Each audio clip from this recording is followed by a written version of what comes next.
So I am just sitting on the ferry. We just arrived in Departure Bay.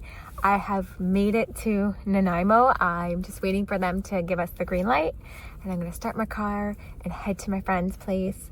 I am so excited. I am feeling a little lethargic, but I'm excited to see my friend and have dinner and just be here and unpack and settle and nest and do all the things that I moved here to do, to explore, to get my own place. Yeah, this is an exciting little chapter I have going on, and I am just excited to share it with you guys.